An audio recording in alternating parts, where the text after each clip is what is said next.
wabarakatuh.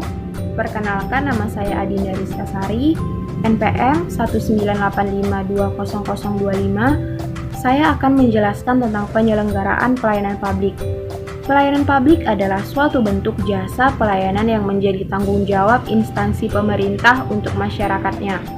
Penyelenggaraan pelayanan publik meliputi pelaksanaan pelayanan, pengelolaan masyarakat, pengelolaan informasi, pengawasan internal, penyuluhan kepada masyarakat, dan pelayanan konsultasi. Ruang lingkup tersebut meliputi pendidikan, pengajaran, pekerjaan dan usaha, tempat tinggal, komunikasi dan informasi, lingkungan hidup, kesehatan, jaminan sosial, energi, perbankan, dan lain-lainnya. Kemudian, untuk kualitas pelayanan publik di Indonesia itu sendiri, menurut hasil riset Ombudsman di akhir tahun 2017, menunjukkan fakta bahwa sebagian besar instansi pelayanan publik di Indonesia memiliki rapor merah, baik di tingkat nasional ataupun tingkat daerah. Ahmad Alam Saragi menyampaikan bahwa tingkat kualitas pelayanan publik semakin rendah. Mekanisme penerimaan keluhan masyarakat juga belum dibuat secara sistematis. Ketika kualitas pelayanan buruk, maka jelas menunjukkan bahwa negara gagal untuk hadir bagi rakyatnya. Jika pelayanan publik di Indonesia baik, maka tidak ada lagi ketimpangan sosial di masyarakatnya. Saya akan menjelaskan mengenai beberapa potret buruk pelayanan publik di Indonesia.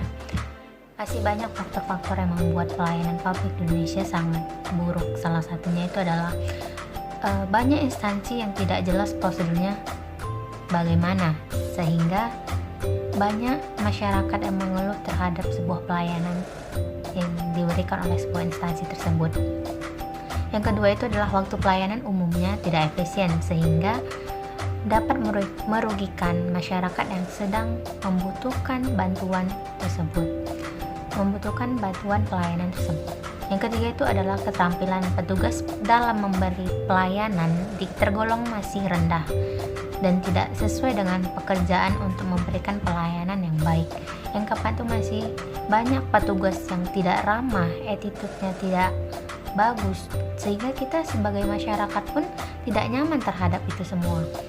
Jadi, adapun upaya yang dapat dilakukan dalam meningkatkan kualitas pelayanan tersebut adalah dengan meningkatkan profesionalisme pejabat pelayanan publik, sehingga ketika profesionalisme ini ditingkatkan, maka bawahannya pun juga akan mengikuti pemimpinnya dalam memberikan pelayanan yang baik terhadap masyarakat.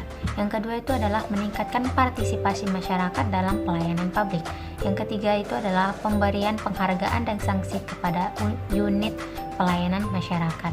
Mungkin dengan memberikan penghargaan dan sanksi, timbul jiwa kompetitif dalam sebuah instansi untuk memberikan yang terbaik dalam memberi pelayanan terhadap masyarakat. Terima kasih. Assalamualaikum warahmatullahi wabarakatuh. Saya Aulia Yusuf Saragi, NPM 198520173, akan melanjutkan penjelasan dari rekan saya. 2. Jenis permasalahan pelayanan publik. Beberapa permasalahan dalam pola penyelenggaraan pelayanan publik antara lain: 1. Kurang responsif. Respon terhadap berbagai keluhan, aspirasi, maupun harapan masyarakat seringkali lambat atau bahkan diabaikan sama sekali. 2. Kurang informatif. Berbagai informasi yang seharusnya disampaikan kepada masyarakat lambat atau bahkan tidak sampai kepada masyarakat. 3. Kurang aksesibel. Berbagai unit pelaksana pelayanan terletak jauh dari jangkauan masyarakat, sehingga menyulitkan bagi mereka yang memerlukan pelayanan tersebut. 4. Kurang koordinasi berbagai unit pelayanan yang terkait satu dengan lainnya. Sangat kurang berkoordinasi. Akibatnya sering terjadi tumpang tindih ataupun pertentangan kebijakan antara satu instansi pelayanan dengan instansi pelayanan lainnya. 5. birokratis. Pelayanan pada umumnya dilakukan melalui proses yang terdiri dari berbagai level, sehingga menyebabkan penyelesaian pelayanan terlalu lama. Akibatnya, berbagai masalah pelayanan memerlukan waktu yang lama untuk diselesaikan. 6. Kurang mau mendengar keluhan atau saran atau aspirasi masyarakat. Umumnya aparat pelayanan kurang memiliki kemauan untuk mendengar keluhan tersebut dari masyarakat. Akibatnya, pelayanan dilaksanakan dengan apa adanya tanpa ada perbaikan dari waktu ke waktu. 7. Inefisiensi.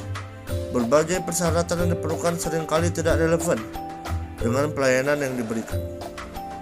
Patologi birokrasi adalah hasil interaksi antara struktur birokrasi yang salah dan variabel-variabel lingkungan yang salah.